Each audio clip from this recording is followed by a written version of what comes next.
Hey guys, welcome back to the Closing Podcast. I'm your host, Chloe Clark, and joining me today is singer and songwriter Zenani. How we doing? How we feeling? Hi, I'm doing good. To give the listeners and yourself a little backstory about how I even discovered you, I guess. I was scrolling on TikTok, as I do, and I came across one of your videos. Honestly, I forget which one it was exactly, but it was some random, either funny or relatable one because I was like, let me look at this girl's profile a little bit more. I don't know about y'all, but I do like, if I find something that's relatable, like I'll do a little bit of stalking. So I came across your Instagram. And then I was like, wait, we have some mutuals. I realized you were based in Los Angeles as well. And then come to find out, this girl makes music and has a beautiful voice. So I was like, I need to get her on the podcast. Long story short, that's how it came to be. Thank you so much. I'm so excited to be here. When I was looking at your profile, I saw many others will see in your bio as the Cameroonian princess. That is me. Yes, she's here in the flesh. And we were talking off camera just a minute ago how you were born on the East Coast and then lived in Cameroon for a minute. So can you just talk about your upbringing? Absolutely, yeah. So I was born in Vermont. People don't know where that is when I say it sometimes. And I also don't like to claim it, honestly. But I was born there and I lived there for 5 years until I was 5. And we moved back to Cameroon after that, which is my mom's country. Okay. And then I was raised there for the next 8 or 9 years. And then we all kind of transitioned back to the States, but I was still in high school. So I went back to Vermont, went to college in New York, and then was there until I came here. So how's the transition? Because it's the best of both worlds, being from New York, Girl, LA. It's complete. There's so many just differences. Even Vermont to Africa, those are very extremes. A black country versus a state with more cows than people. It's just very, very different. And then New York and LA are very different as well. Yes. You bring up Cameroon being from Africa and how it is different than a lot of the states here, I can imagine. Africa, Cameroon in particular, has roots within music and connecting communities, right? And just within history. Yes. So who or what really introduced you to music, and what are your early experiences with music? So growing up, my mom was a musician and she still is. And so we were just always around that type of environment. And she did a lot of African traditional dance. And then my dad also, he's a white man, but he's a music connoisseur. So I think also the blend of them and listening to traditional African music, Cameroonian music like Makossa and things like that. And then Destiny's Child and Justin Timberlake. Right. No, yes. I love that. I just always was around. And my siblings both also sing. Okay. So just a super musical family. I'm sure you had your little talent shows growing up. Girl, everyone shut up and listen and watch me, literally. You got the mic, yes. Yes. Well, I during my research, I did see a bunch of videos of you singing your little hearts out at talent shows. Yes. Okay, so in Cameroon, we went to an international American school, and it's a very small K through 12 community. So we had this thing called Friday Night Lives. Okay. And it was literally a birthday for me. Every year I would look forward to it. I'd either be dragging my sister or my best friends to perform with me. And I was very proactive about that being my thing back then, which was really fun. It is, especially when you're young and you have something to be so proud of. Honestly. But what's funny is I feel when we are young, we just do any and everything. I feel that's a universal thing. As kids, we swim, we go do different, camps, we sing, we go to talent shows, all this. Fearlessly. Yes. Yeah. And how did you kind of get out that dilly-dally stage and be okay, I need to hone in. I want to really perfect this craft. This is my sound as Zenani, because we know putting covers out on YouTube to Bruno Mars is completely different than figuring out this is who I am as an artist. Oh my God, I don't know if I will ever be done doing that. I feel I'm still in that transition, and I there's so much beauty also in the dilly-dally of it. Yes. You know what I mean? That's where we fall in love in the first place. So I think also for me, this was always the dream. Like I kind of knew from the start that this is what I wanted to do. So it was just a matter of like figuring out when in my life it'll make sense. Obviously I went to college and that was like a big thing to get kind of through before I could really dive into music. But I would say on paper, ever since then, I've been locked in, yeah. So how did you come into your sound? Like, could you describe your sound and your music style to someone who's maybe never heard your music before? Yes. I always say R&B and Afro style. Okay. Combination of both. But really, like even like when I'm in the studio, there's no type of beat that I wouldn't at least try. Because my music influences are so diverse, I'm kind of like wherever, but for sure, just like having an African background and listening to like Francophone music, that has a big influence on what I create and what I want to keep creating. But then R&B is like my heart. Your heart, you know? yeah. I love that you do have that blend, and obviously it stems from your background. Yes. And the concept of curating a sound as an artist is something so fascinating to me, especially because, you know, in this day and age, a lot of people, I mean, Tyler, the Creator, he talks about it all the time, how people are biting each other's flows as artists, literally and figuratively, and there's no really distinction, especially for him. Like, he's an artist I look at, and it's clear that he has his own distinct sound. But when you look at the state of music now, it's like everything, it's kind of like in the same realm. Yeah. Compared to like, he mentioned in 2003, like the Pharrells weren't trying to sound like the T.I.s, who weren't trying to sound like, you know, the Jay-Z's and the Kanye's. So for you as an artist, how do you differentiate your sound and prioritize individuality? I love that. Tyler, the Creator is like one of my favorite artists. It's not easy because being an artist, obviously, we're also connoisseurs of music. Like we're the customer too and the consumer. Yeah. So it's hard. Like sometimes I'll have an idea and later on realize like that was not mine. You know what I mean? But I think it really just comes from making sure you're pulling from like your emotions. I feel like that helps me. For a lot of us, it's therapeutic. So I feel like that is when I'm my most authentic type of creative. And then also sometimes giving yourself the liberty to bite. I mean, it's okay. Right.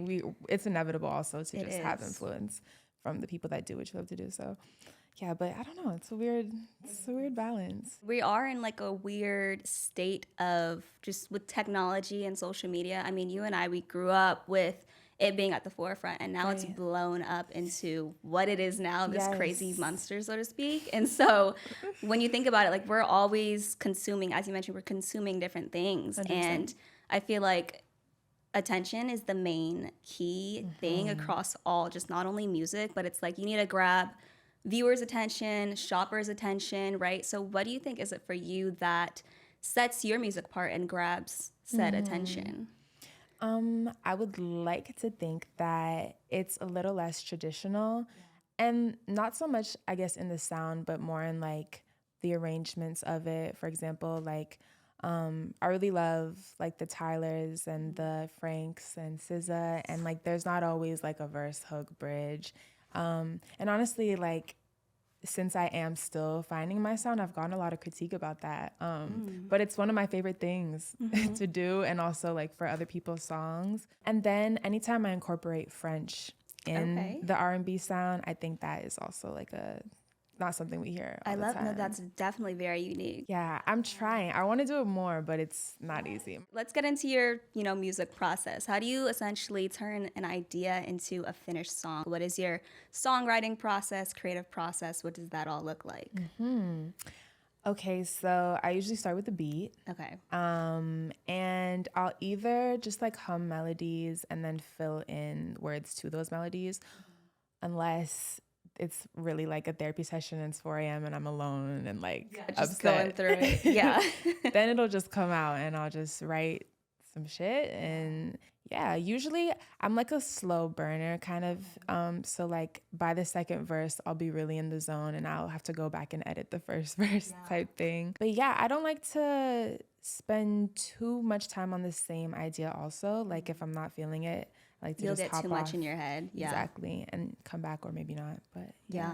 So where do you draw most of your inspo from? I know some is related to personal experiences, as you're alluding to, but are there any like non-related, non-musical sources that feed your work?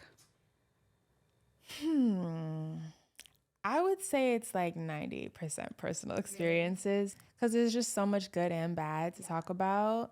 Also, like a lot of people talk about writing in the form of like a manifestation, like things that they don't actually experience.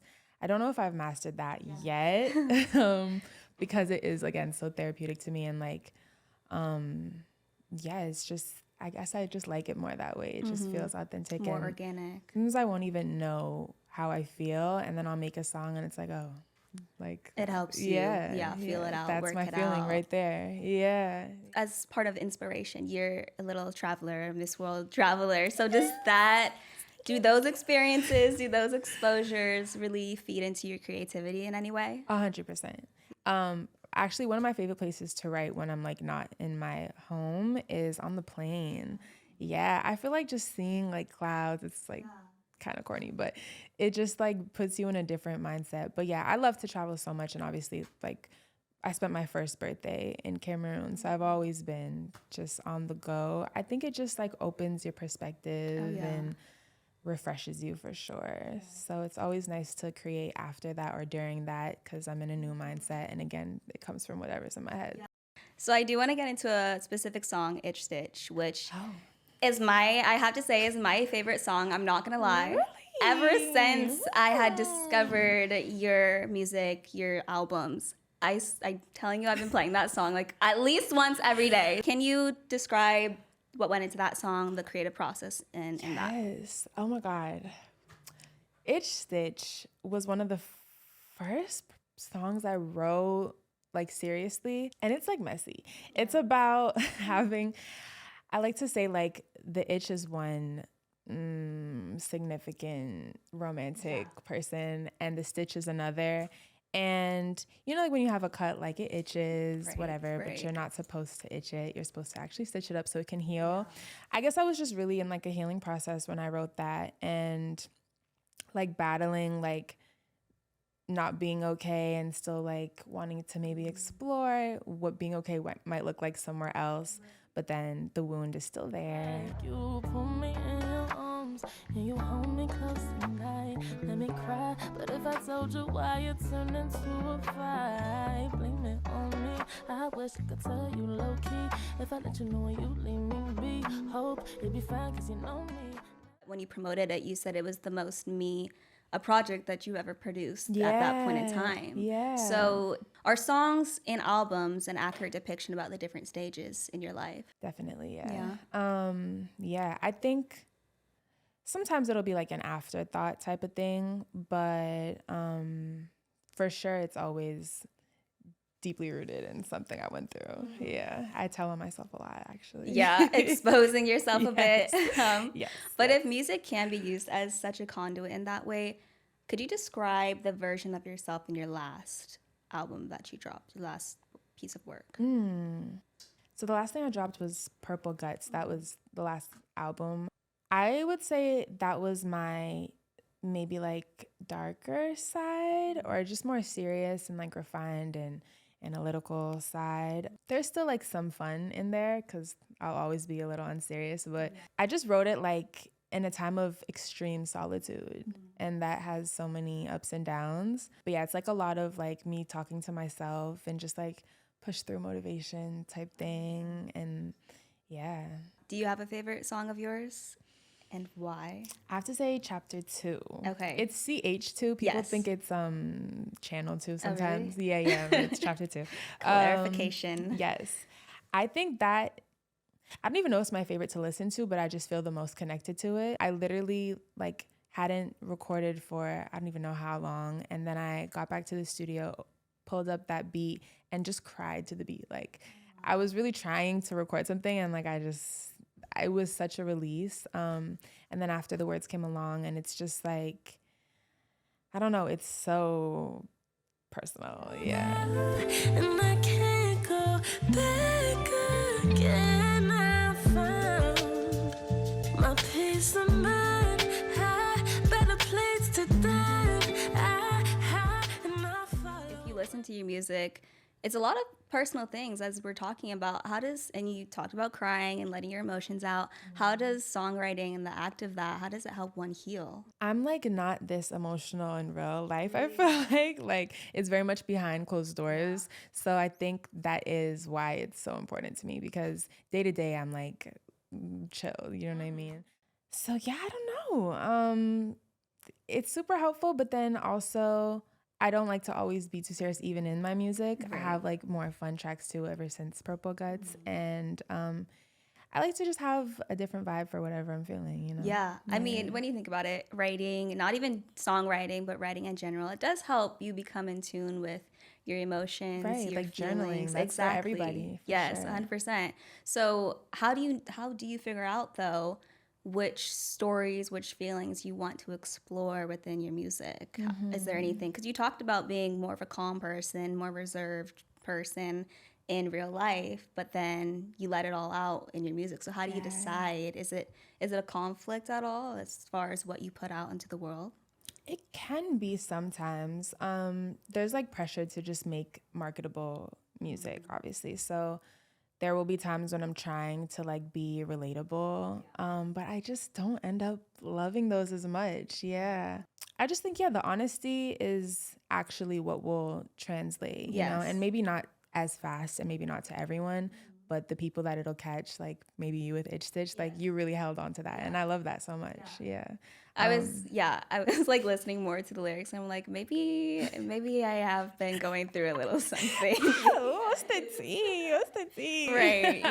Just the state of these men out here. Girl, trust me, I get it. But to that note of emotions and healing, do you think that hurt and art are something that are intertwined? Absolutely. 100%. And it's like maybe unfortunate that I think the best art comes from hurt.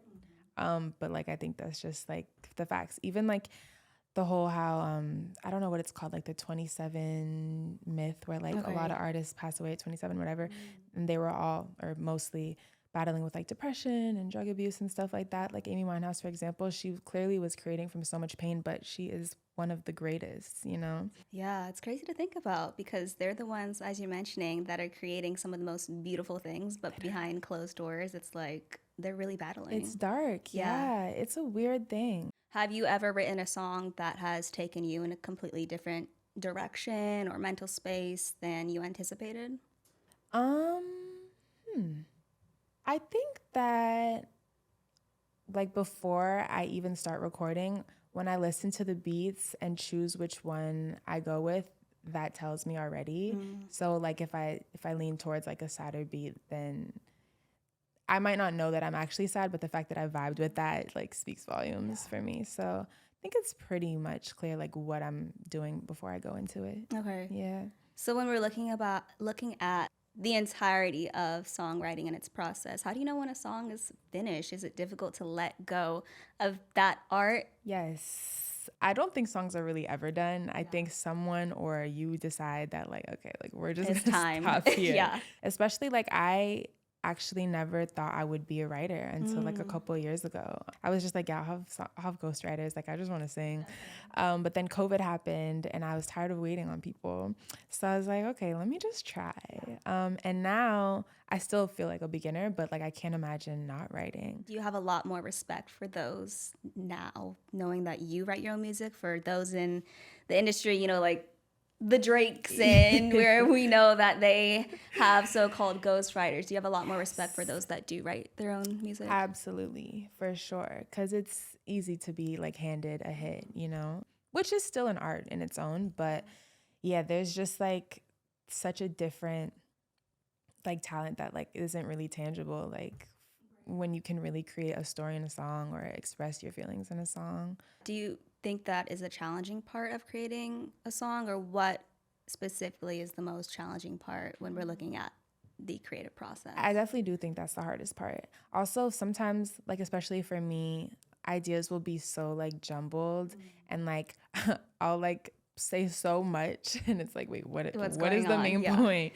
And yeah, the best songs and like the people who are most impressive, like will just say it so simply and put it just so eloquently. And there's just times when it doesn't come that easy and I'm like rambling on a beat, but that's okay too. I mean, it's all, like we're saying, it's all part of the process and creativity. Yes. I mean, I've been reading Rick Rubin's book, The Creative Act. Yes, me too. Yes. In which he states creativity is a fundamental aspect of being human. Hello. It is our birthright, Hello. which I thought is such a profound statement. Yeah. Saying that we're all creatives at heart. Yes. It is something that we have to tap into. We have the autonomy and the agency to tap into and unlock this very beautiful quality that resides deep inside all of us, right? But I do look at the entire spectrum where it's like some exemplify it to a larger degree than others. Throughout time, throughout history, you know, I think about the Michael Jacksons, the Kanyes, even across different fields, like the Steve Jobs, the Mozarts, the Picassos, right? Yeah. So with that in mind,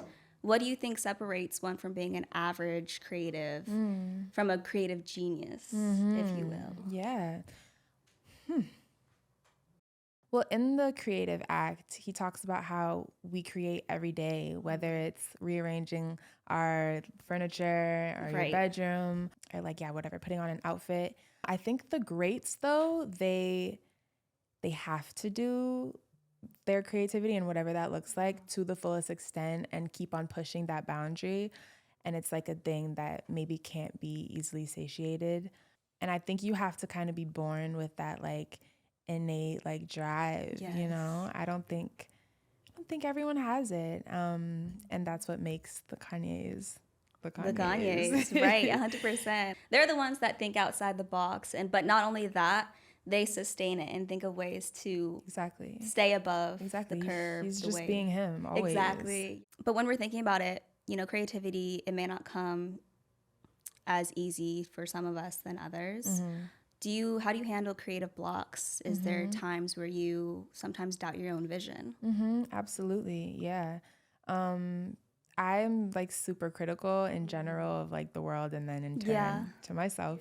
And I think quotes like that, like the fact that everyone creates in the most simplest ways, that helps me a lot. Because I think when I do have creative blocks, it comes from that hyper fixation of a certain thing or trying to really figure out something so complex when creativity can be so simple, so easy. But then also just taking myself out of that moment or out of my element, literally going on a walk. It's one of my favorite things. Touch grass, breathe some air. Touch the soil, yes. With that in mind, vision is one thing that sometimes can be blurred, sometimes can be blocked, especially in this industry. So how do you stay true to yourself? You talked about going on walks, but is there anything else you do to remain grounded? I am super big on alone time. Yeah, I heard you. Yeah. Yeah. I also love to be social just as much, but I think I need alone time twice as much. Yes. And that will usually do it for me. Yeah. I mean, music, obviously, just listening. I love to dance. That's a big thing for me. Traveling, eating. Right. Love to eat. And then I guess always leaning on my close ones and my family, but nothing out of the ordinary, I guess. Yeah. Would you say you're more of an extrovert or introvert? It's so crazy because or ambivert, I guess. I think I have to be an ambivert. In college, I was absolutely an extrovert. I have a very crazy side. Yeah. Yes. But I have to be so comfortable to even get there. I'm the same way. Yeah. People that know me, I'm the same exact way. Yeah. Exactly. I think it's so normal, but I can seem super introverted for sure. Yeah. And standoffish. But I just have to get there. You just have to let me warm up. It might take 5 years. No, for real. Once those walls come down, just wait. You're in for a ride, literally. For real. But talking about, your identity and navigating the industry, you have an intersectionality of being a woman of color, and as we talked about in the beginning of this conversation, one that doesn't shy away from her roots and background in Africa and Cameroon. So how do you navigate the industry with that intersectionality? And people talk about imposter syndrome all the time. Have you ever faced that? I haven't been called an imposter yet. It will definitely happen at some point. Yeah, it's challenging, especially being in LA and then wanting to be like wanting to cross over to the African side of the music world, it can be super tricky. And I actually think at some point I'm gonna have to like just go back home and stay there forever long to just kind of give them my time, you know, after being here for so long. But yeah, it's hard. I think you have to have like a strong like self-knowing backbone, strong skin, yeah, for especially sure. being like mixed. It's like That's another side too. Yeah, it's another side. Someone is always saying you're not enough of something. Yes, yeah. But I'm so grateful for my parents, like really making sure I knew my culture and speak the language and was raised over there. Because I feel like at the end of the day, no one can really say anything. At the start of the day, like you can talk shit. Exactly. But at the end of the day, you know, you are you, and you have to be strong in that, or else people are gonna try to tear it down. Yes. Yes. So how much does your personal identity play in your music? How much would you say Zenani is the artist compared to the person?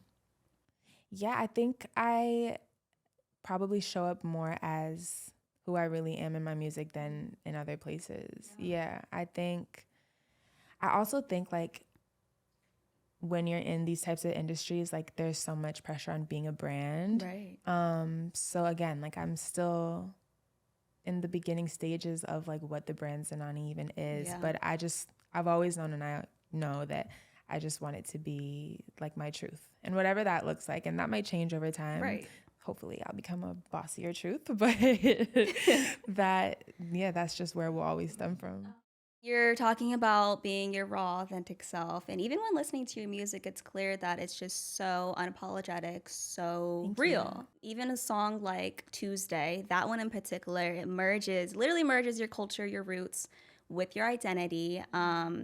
Features the Cameroonian handshake, chant, and village dialect. Okay, research. You know I do my research. Yes. So it features part of your background, your roots. So can you dive deep into that and tell us all a little bit more about it? Yeah, absolutely. Okay, so my mom is my Cameroonian parent. And she was born and raised like in the village, like in the cut, in the trenches, if you will, of Cameroon. Obviously, she came to the States once she got married, but her family has always still been in the same villages. So growing up, we would like travel out there and spend good amounts of time with all our cousins, my grandparents, aunts, uncles, and there are so many. I could like go on forever about how different that was. But for example, like there's no Wi-Fi, obviously. Like at the time, I don't even remember really having a phone. But like electricity, like there's a lights out hour because we have to turn off the generator. Yeah. When is that? Like what time specifically? I don't even remember. I think like after we ate dinner or whatever. Or they like said you're done, go to bed. Sometimes the sun would set and then we would just have like torches, literally. Wow. Yeah. It's giving really primal. Like no, like it's serious. It's very serious. Bucket baths, everything. Oh, wow. Yeah. You're really out there. I was out there. So honestly, as a kid, like I would dread it, but then by day 2, I would just be like having so much fun. So it forced us to just like be creative and really like play for real. So one thing we would do, especially like at night, we would like lay down like we call it nets. It's like a woven blanket or whatever. And we would like all sit down and like in a circle do like hand games, and they would always teach us like the village chants. And so they would just stick like over the years. We would sing them and play them all the time. And now that I'm older, like we don't do that anymore. Yeah. But when I was creating Tuesday, I was just like, I want to sing something that's like not English or French and pull from a dialect. And yeah, the song of like one of those hand games was just like the perfect thing to add in the song. And honestly, like the message is, there is no like direct translation. It's not a written language even. And I don't speak that dialect. I just know that like all those chants stemmed from like positivity and like very much like, I think that one is like counting the days of the week, like Mando, Tuesday, and just like getting through it. And I just love that. Obviously, like it's for kids, but then even as adults, we need that. We need I mean, like we talked about in the beginning of the conversation, just tapping into our childlike passions and bringing back like that beginner's mindset when we were just so curious and so carefree. Right. And you talked about that story of your mother and her background, and she was in the music video, right? Or yes. So she's dancing with me in the video. I love that. I had to have her. Yes, of course. And even in that one, and Mango, which is also more of an Afro pop sort of vibe, that one you utilize. Your friends are in that music video as well, right? So clearly your friends, your family, your close circle means a lot to you. Why was it important to utilize them in that musical or that creative direction? Yeah, I think because music has always been like it for me. Sometimes like nowadays it's hard to even like explain that to someone, and like when you're in these spaces, like whatever, a lot of people around you either will or won't get it, you know what I mean? And I think for Mango and just that day, the fact that they showed up and were like willing to be a part of it and enthusiastic about it and believed in me, like it's honestly like kind of a new experience to have friends that are so involved like that. So yeah, it means so much to me, and it makes it like that much better because I care so much about the people around me and I care so much about music. So if those can go together, then it's a great thing. It really is the friends that show up for you and show out are the ones that make a big difference and they care about you. So I love that. Exactly. I do want to touch on Mango and Tuesday. These are, as I mentioned, more Afro pop vibes. And we see the current state of music where artists like the Remas, the Burna Boys, the Tylas, who are really pushing Afro beats, Afro music to the forefront, right? Yeah. Although it has been ingrained within history, it is more pushed to, the general public. So how do you feel about the current state of Afro music, being an artist who wants to, contribute to it? And how do you see yourself fitting in this landscape? Yes. Afrobeat is literally like the world to me. And it's hard because I sometimes feel like I wouldn't categorize my music as Afrobeats just because it's a little slower and I think you have to be able to dance. So it's not an Afrobeat song. But there are also, especially like now, like it's growing. So there's so many different types of like Afro vibes, Afro pop, Afro R&B. So yeah, I don't know. I guess I would probably categorize myself closer like to like the Thames side. Okay. Just a little more like smoother, melodic and things like that. But there is no bounds really for where that can go. It's so influential. And I love that it's coming to the other sides of the world more.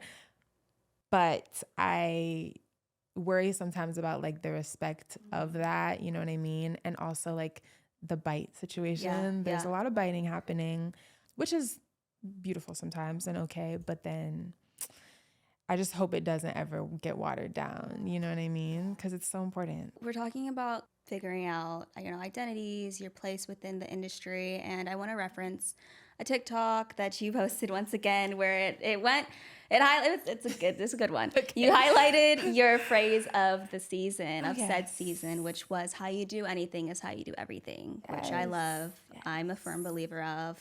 Why was it important for you to implement during that phase of the year, and how did you see it manifest? I think that I sometimes like compartmentalize life and like my behavior and situations a lot.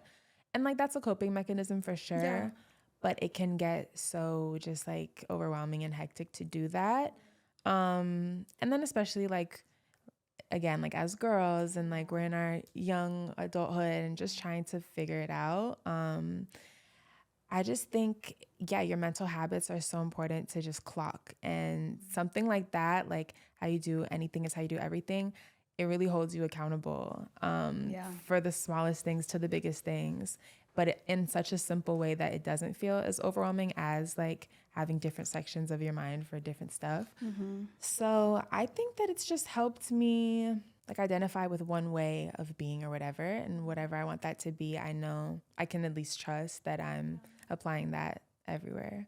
I mean, it's a lot, like we're talking about just trying to navigate life, right? And earlier in this conversation, you described yourself as a pretty critical person. Yeah. Does creating art help you better understand yourself, or does it bring you more questions than answers? Wow, great question. I think maybe a little bit of both. Sorry, it's such a gray area, girl. But I think it definitely helps me understand myself in the sense that, like I said, if I don't know what I'm feeling sometimes, I'll put it in a song and it'll tell me. But then also, I don't think it opens questions and like causes confusion. It's more so that it like opens windows of like curiosity. You get what I'm saying? Like I might experiment with a new sound that's different from me that I didn't think about prior. And then I have to kind of like wonder like, where does that come from and what could that become? So as you're exploring yourself and yourself as an artist, are there any new manifestations that you have or new quotes that you have for yourself looking into 2025 and as we wrap up these last couple months of the year? Oh my God, I need a quote of the season. I don't know if I have one off top. Or any particular themes that you want to focus on as a person or artist? As a person, I think like accepting things as they are, I guess right now is what I'm kind of working on. I love to force things and like also just have a solution all the time. And then I guess with music, it translates similarly, but more so just like in the sense of being okay with whatever it is I'm able to do. Yeah. Like if I have a really long to-do list, like knowing that if I do one thing a day and not 10, like I'm still being productive. Exactly. And just, alleviating pressure off of myself. That's a big one. Yeah. Knowing that everything's going to be okay. Fine. As long as you are doing the best you can and putting your best forward. Very, very much relatable. Clearly, you know the power of tongue, the power of putting words in your pen to paper, right? Absolutely. So what do you think the purpose of music is and has been for you? And has that sort of definition or idea evolved for you over these last few years of you making music? I think now it's more a form of expression. And before it was more so like a way to deal with things that I was already expressing, I guess, if that makes sense. Like listening to sad songs when I'm already sad type of thing. But now it's just way more personal and there's nothing that you can do that doesn't involve it. You know what I mean? That's true. Like wherever you go and even like merging cultures and maybe you might not speak the same language as someone, but you might know the same song. And 100%. I think it'll always be involved with everything. So on the topic of manifestations, was performing live on that list because you had your first live show in September and then one today, very exciting. You opened for a fellow African artist, June Freedom, here in LA at the Troubadour. So talk to me about these experiences and if they are kind of marks on your achievements and goal list. For sure. I think when I envision like the artist I want to be at her peak, performing is like one of the most important things. I think like there's no better way to connect with your crowd and like even like going to my favorite artist shows, I always just like love them even more after leaving the concert. And like I said, I like to dance, so that's where that would come out as well. So it was definitely on the to-do list, but I guess I didn't really think it would happen like now. It's a little daunting, but I'm so grateful for it. And really like I've done it and I'm capable and ready, but you're also like never ready. So it's one of those things. But yeah, like I said, or like you said, I used to perform all the time as a kid. So it's just hopping back into that section of my brain. I also was in an a cappella group in high school for 4 years, very random. But yeah, it's always been important to me. But now it's like my own stuff. I mean, and during my research, you founded your alma mater, Whittier College's first African dance team. So clearly you do have roots being on stage, dancing, being a choreographer. So are those similar in a sense? I mean, I grew up in dance as well, but I've clearly never tried to sing or go up on stage and perform in that sense. Is it difficult to perform on stage dancing versus singing, or is it kind of the same skills that you implement? Yeah, so I think in terms of like creating a set list, it's the same. Like in college for my dance group, I would like make the tracks and like add like transition sounds and booms and sizzles. Just like with the flow of the performance in mind. So those are the same things I'm doing now, but I've never danced and sang before together, like ever.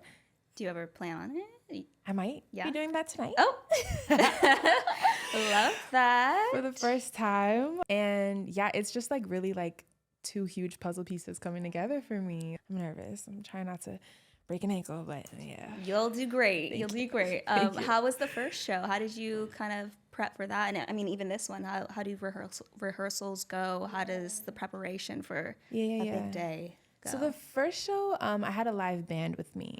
So the rehearsals were really with them. It was really fun because it was just all acoustic and like kind of more laid back. And then the venue that I performed at was also really intimate.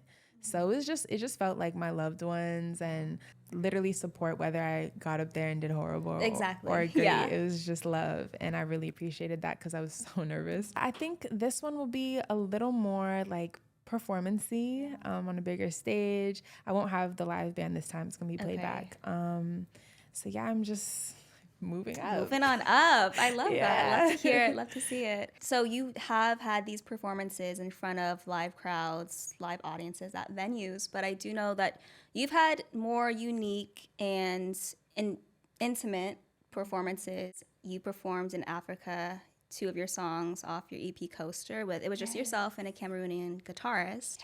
And then a couple times you posted on social media acoustic versions of, again, just yourself and a guitarist. So clearly these are stripping away like the lights, the stages, right? And it's really bringing it back down to the pure simplistic form of singing with your vocals and a singular instrument. My bad if I've been acting up, but I'll come back down soon. I get lost in a whirlwind, but you pull me to safety. So I think it's very intentional and very unique in that sense. So why was it meaningful for you to put out those versions? Thank you. I think that's just where like my love starts, like my love for the music starts. Like I love to just, be alone in an echoed room or bathroom and just sing. And I think also like how you were saying, like the era we grew up in of like social media, that's also what I saw a lot from other people. And it would always just be so cool to see what someone can do with a song that we already know. There's just so much you can do with that simplicity too.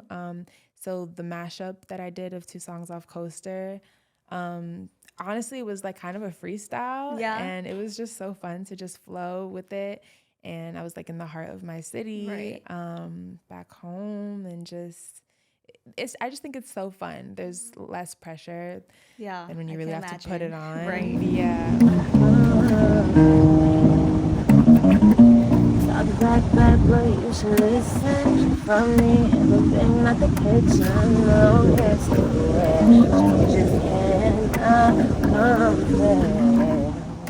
So on the topic of performing, I know that the R&B singer Her, she stated that performing is completely different than being an artist, which I could see because, anyone essentially can perform, whether that's good or bad. I mean, we talked about performing as kids at our talent shows. Technically, that is, performing. We're performers. But to be an artist, I think of it as being a lot more thorough, having a lot more different layers. So how did you mold yourself and evolve from being a performer to an artist? Yeah. Wow, that quote makes me feel seen. For sure, I had to be like intentional about that transition from performing to making my own things. I think like when you perform, you are telling a story and it doesn't necessarily have to be your own. And sometimes the story is just like, I'm a baddie. Not much else to it. Yeah. I think when you become an artist, you just have to be so much more mindful about like what you're doing and what that means and why do we need you as an artist? You know what I mean? Because there are so many, never too many, but what makes you different? Stand out, and what is your voice telling us? In some ways, like that adds the pressure because all these things matter, and whether I even pay attention to it or not, I am creating an image or a specific sound or a vibe or a message.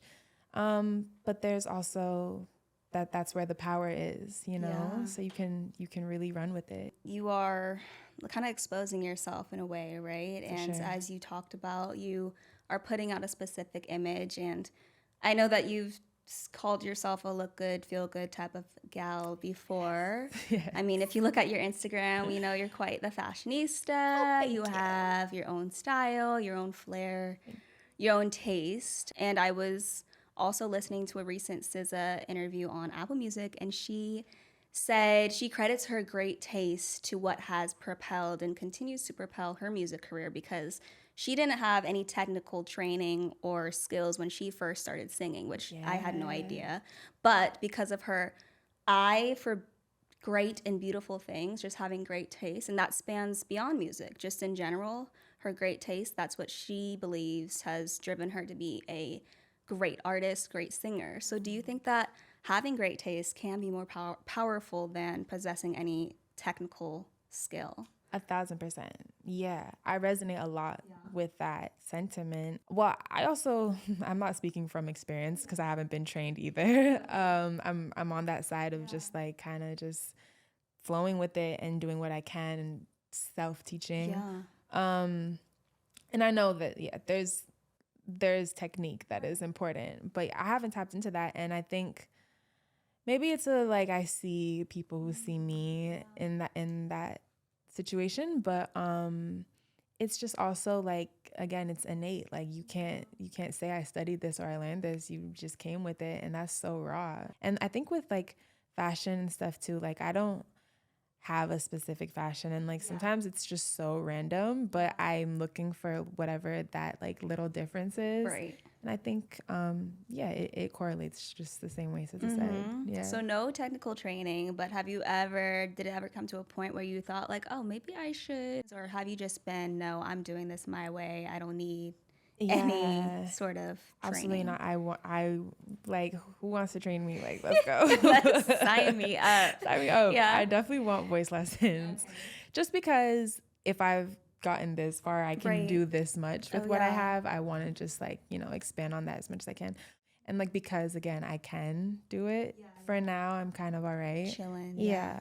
But eventually I would love to experience that. So we talked about taste, and social media, once again, is one thing that kind of influences the things that we see, that we hear, that we take in, right? And you yourself as an artist, utilizing social media, it can be used to your advantage as far as, sharing your art, connecting others, being authentic. And I know that you stated before that you post for yourself just to reflect the meest me possible, right? So why is that important for you in a day and age where I think we see people be so fake, so phony? The landscape of Instagram, where I feel like we're all in the same boat of we're over it, because it feels like it's just not hitting the same as it was when we were, Talk to how you feel about the current state of social media and how you leverage it as a music artist. I love social media normally. Yeah. Like, this is interesting for me because I'm normally like an avid poster. And I think recently, very recently, in the past couple weeks, I've kind of stepped back from that. I just sway in and out. I used to post my every move on my story, for example, and now I'll put up a story and be like, oh my God, let me delete everything I've ever posted. Yeah, I feel you. And I know that's a shared sentiment with a lot of people, but I think that's where I'm like, okay, I need to just do this for me. Because when I'm posting something for any other reason, that's when those qualms will come in and I'll shy away. But I like to often look at my Instagram as a memoir for myself. I don't know, if I'm ever not here or on Instagram, you can look back at that, and I want to remember the different stages that I did experience and the glow up. And then also, different platforms for different things. For sure. But for sure, the state of social media is not what it used to be. No. Yeah. I'll post something and within 5 seconds I'll be like, delete. I feel overexposed. My friends make fun of me. They're like, you're Miss Mystery Girl, because I will not post anything on my story ever. You will not know my whereabouts, nothing. But I love that. I do, for someone like yourself, I can tell it's very authentic what you post. And with thinking about self-image and creating our own brands, music can be a powerful force in expressing identity, connecting, shaping our cultures. So ironically, I know that you earned your bachelor's in sociology. Yes. So how do you see sociology and music intertwined? In what ways? Okay, so I think, well, sociology is kind of a broad For sure. It has many different, concept. yeah, Yeah, facets. it really relates to everything because it's the study of people and groups of people. With music, gosh, there's so much. Like in sociology, we talk a lot about like the isms and like how people group together. And obviously with music, like there's so much of that. Music bringing people together and also separating people. And then music that talks about the isms and maybe advocates for some of them and things like that. I think sociology is like we all are kind of always talking about it maybe without knowing, and that's why I love studying it, because it's about real life. It is about us, Yeah, essentially. it's about us and what we do and Yeah. why are we doing it. And like when trying to answer the whys, there's so much nonsense and a lot of stuff like we don't know how we got here and why we ended up this way, but that is what music is for. And like people have also been talking a lot about like music that reflects the times, and we lack that. I think. You think? I think Yeah. so. I mean, it's there. There are people who are trying, but it's like during like the BLM movement, for example, like there were all these songs about like, like Black power, Black and Lives pride Matter, and right. like the fight and everything. And then now we're back to everything else. Yeah. So it's interesting. It is. And like, it's not like we're doing any better, but then again, that's like, the music is reflecting what's actually happening. This is also how we actually are responding to shit now. So sorry, I don't know if I can swear. No, you're good. Yeah. Okay. Do you feel like do you think that music artists need to have that responsibility to kind of be advocates? Because I know that is a touchy, it gets complicated, It gets very complicated. I think that goes back to the whole, like an artist isn't necessarily a performer thing. And I think a lot of artists like feel burdened with the responsibility that they end up getting with their platforms. So I can empathize with it just being a lot, but I think as a member of society and a part of everything that's going on, if you have a platform, there are just not enough good reasons to not stand for something, hopefully the right thing. And I just think it's so important. And again, like social media is where we get our influence. We're looking up to these usually artists, So I think it's so important. And like when I see my faves like silent on issues, honestly makes me sad as a social major. Yes. And then when people speak up too, like it literally is like a shining light on what's going on in my heart. So you said artists need to stand for something. What is it that you think you stand for through your music and your being as an artist? I guess my music being so personal to me and that like translating to the truth. Like even though I'm talking about myself and not really the world, I think it can kind of go hand in hand. Like in my with my personal opinions, like that is what I seek like for the world is like the truth and justice for everybody. For all. Yes. So I guess with music it would be the same message, just different situation. I mean, songwriters, just like any other profession, they do have a role. And as we're talking about, I think that role is like to tell those stories, to bridge people, ideas, communities together, as you mentioned. And, people say all the time, art has the power to change lives. And you have a gift in sharing your voice with the world. But what has the art of music gifted you? Wow. The art of music has gifted me, I think with so much perspective, understanding from like, again, all the different places where I have gained influence. I think there's really no better way to understand a culture also like than by their music. It's gifted me a lot of community, so many like relationships. And it doesn't have to be with people who create, but maybe like, again, lovers of the art, I don't know, it's gifted me a safe space in so many times of my life. I think it's a gift that keeps on giving. For sure. Yeah, I don't know. That's what it seems like. I love that. Yeah. And as you continue to grow, that'll change as well. You're early on in your career, but as you look ahead, how do you define fulfillment and success as an artist? And even now, has that definition changed for you? Yeah, I think when I was younger, like I wanted like a Disney show of my own. And that was gonna be like my ticket to making it or whatever.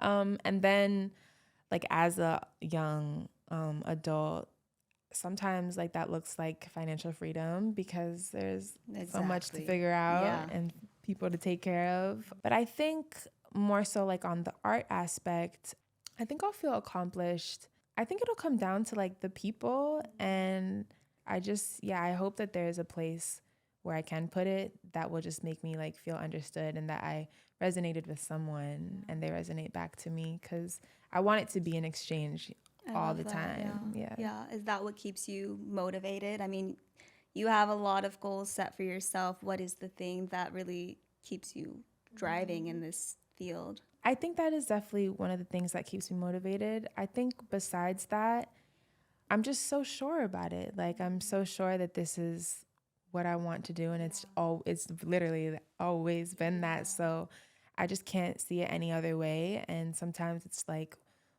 what else would I do? Like there is no plan B. There's no other plan B. Yeah, this is it. Yeah. As we wrap up, though, I want to bring it back to the beginning of our conversation and quite literally your origins. And it's funny because just last night you made a whole post about this, and I was literally about to end our whole podcast on this specific topic. So I mean, it's fate, I guess. But you know, your name Zenani is South African. You were named after Nelson Mandela's daughter, and it means what have you brought to this world. So what is the contribution you hope to make to life and the stamp that you hope to have within your art and music and just yourself as a person? Yes. It's so funny because I have always thought about this. Obviously, it's such a like kind of crazy definition of a name, and it has usually like for so long just felt so big, like too big to talk about. You know what I mean? Like I don't know how to answer that. Right. You're just a girl. I'm just a girl. But I think that it comes down to just like the fundamentals of who I am, and that not having to be larger than life. I can talk about it now, and I've always been able to talk about it, and I don't have to have like a transformation of an answer, like something that transcends people. I really just want to like, I guess, influence or inspire people to just exist in your truest form, and however ugly that looks, that's all for you. You know, it's necessary. And I guess if I bring anything to the world, it's that message of just letting yourself be human. It's all we're supposed to be sometimes. Sometimes it's a lot of pressure to uphold anything that is on our backs and just all these different burdens. But what's next as we look ahead? What do you have forthcoming? What do you have next written on your manifestation list and things that you want to cross off? Yes. Definitely more music, obviously. And that looks like anything you can imagine and more. On the list of things to do, I really just want to keep on keeping on, you know? Yeah. I'm happy with, I guess, where I'm like creating from right now. So I just want to like maximize that and multiply that. I hope to do like more of these sit downs. I love this type of thing. And like, it's so important that like, I aim to be like understood and for sure use my voice. So this type of thing is so, I'm just so happy to be here. And just more, I guess. Just keep creating, keep pushing. As we wrap up, though, I do want to end with a speed round, if you're down for that. Just quick, fun questions. The first one being, what is one song that you can listen to on repeat? Okay, Bill's Destin Conrad. Okay. Yeah. I have yet to tap into Destin. I'm not going to lie. I know I'm going to get a lot of heat for that. No, you're going to be upset. Yeah. You're going to Okay. I will On the way home, I'll listen to him. Yes. Okay, so if you could style any celebrity, who would it be? Maybe this is a cliche answer, but like Rihanna. Rihanna. She doesn't need my styling at all. Or maybe like a Uncle Waffles. I love her aesthetic. Yeah. Okay. Yeah, someone that I can have fun with. Yes, for sure. So where in the world do you want to travel to next? I really want to go to South Africa. Because I've just always been connected based off of the name. I also want to go to Seychelles. It's like an African island. That actually, I put that on my list after seeing like some TikTok on it like a year ago. Exactly. Like my honeymoon dream. Okay. Putting it out there to the universe. Yes. So do you have an artist that you would love to spend a day in the studio with?